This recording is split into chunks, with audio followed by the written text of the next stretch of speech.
Primarily all Buddhas.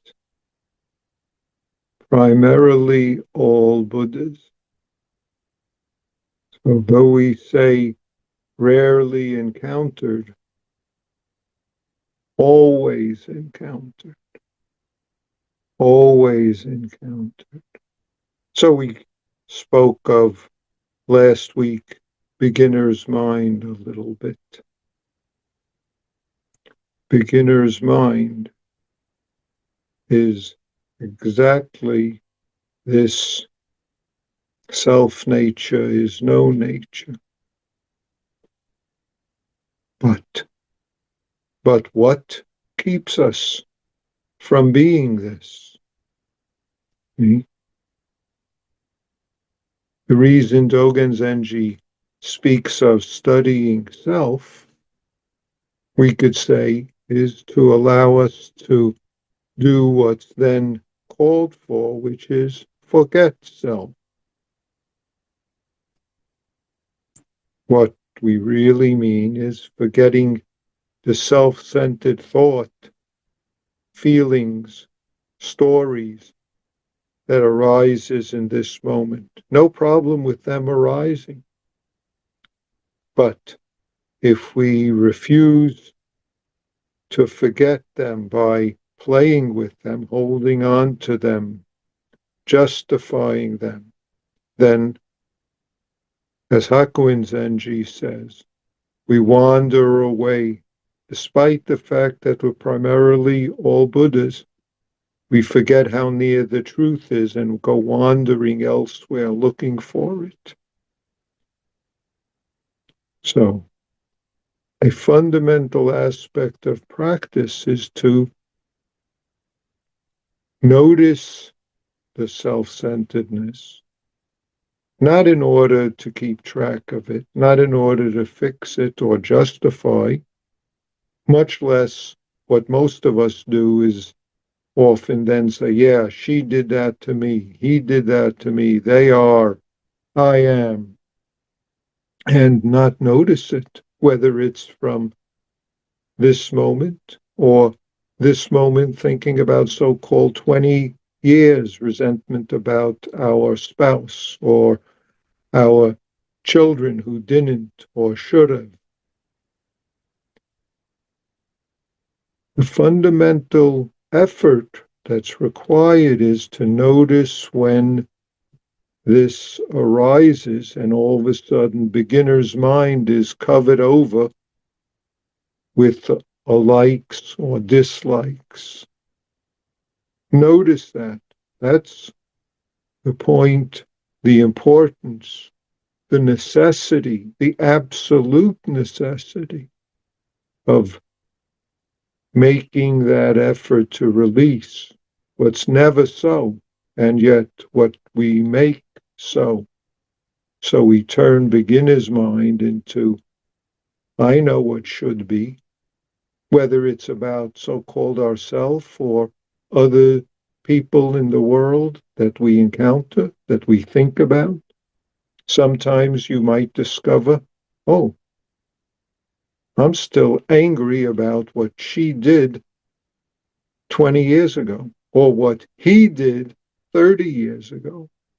Sitting Zazen, and all of a sudden 30 years ago arises. Right there, beginner's mind allows arising, passing. Right there, right here, beginner's mind, non-thinking. Then all sorts of clouds of thoughts and feelings can arise or pass. Or we can refuse this moment, refuse to be the fundamental perfection that our life of the universe is, and insist and not notice our insistence, which gets even more complex. Insist my fear about what he's going to say, my story about what she did to me. If we hold on to that and live out of it, then we cause all sorts of suffering. Living out of those habits. I have to figure all this out before I can say it's okay. I can think about all that stuff and get it clear and straight. Then I can sit zazen. Then I can listen to the person who's in front of me. Then I can take care of these dishes here, right? But first I have to, this is not the way it's supposed to be. I'm not supposed to have to do this dishes. Someone else should be doing it. All sorts of wandering away from this primarily Buddha that we are, this beginner's mind that's the natural functioning, refusing to forget self. We don't, when Joko talks about the importance of noticing thought, it's not in order to keep track of it and figure out anything about it, but simply to notice so that we can be this experiencing moment, which is being awakened by the myriad dharmas, being awakened as the Buddha of this moment, of beginner's mind.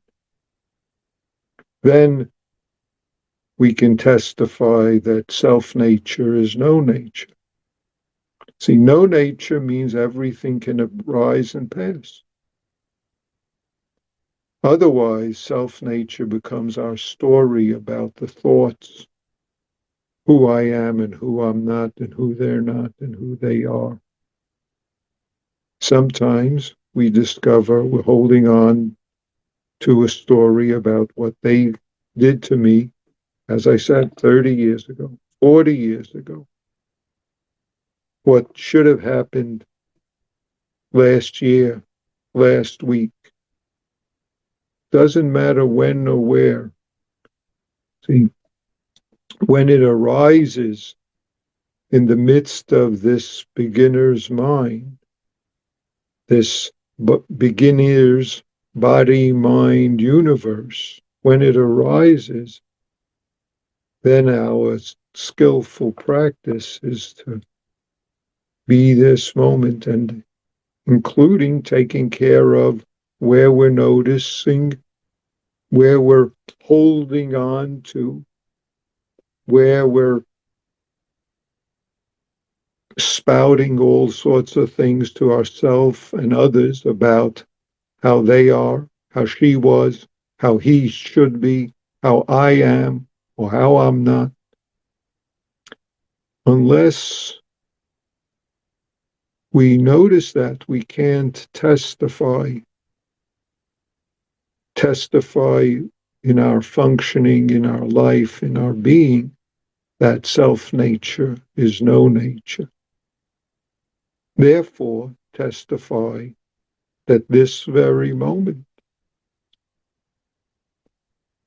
is the Buddha revealing this glorious light. This glorious light. When I, a student of the way, look at the real form of right here, right now, all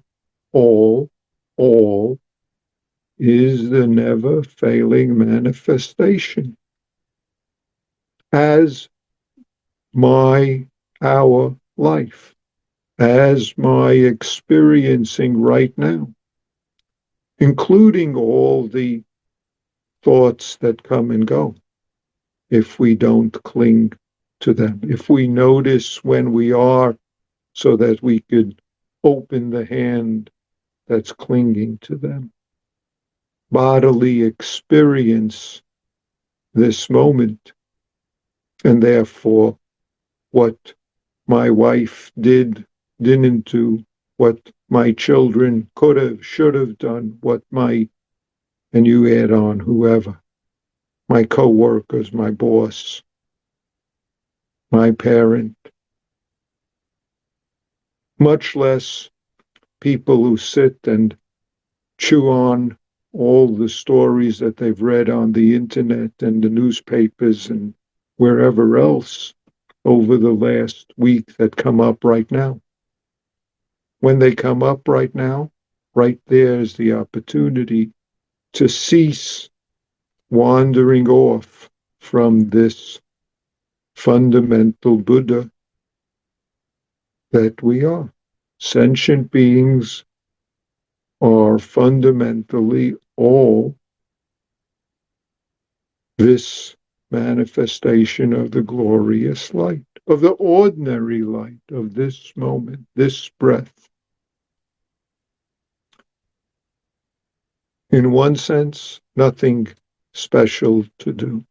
In another sense, ongoing practice in order to appreciate what we always are. Ongoing practice means no practice until there's something to do. No practice effort needed, and yet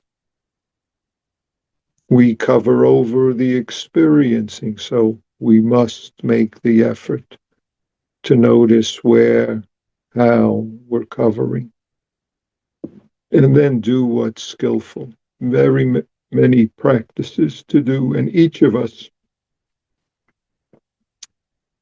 needs to clarify. Then self-nature is no nature, and we've gone beyond foolish talk. Then our singing and dancing is our sitting down, getting up. Thank you. You're welcome. This moment. This moment. Then you are nothing but this glorious light. Then the whole universe is your awakening manifestation right here, right now. Thank you.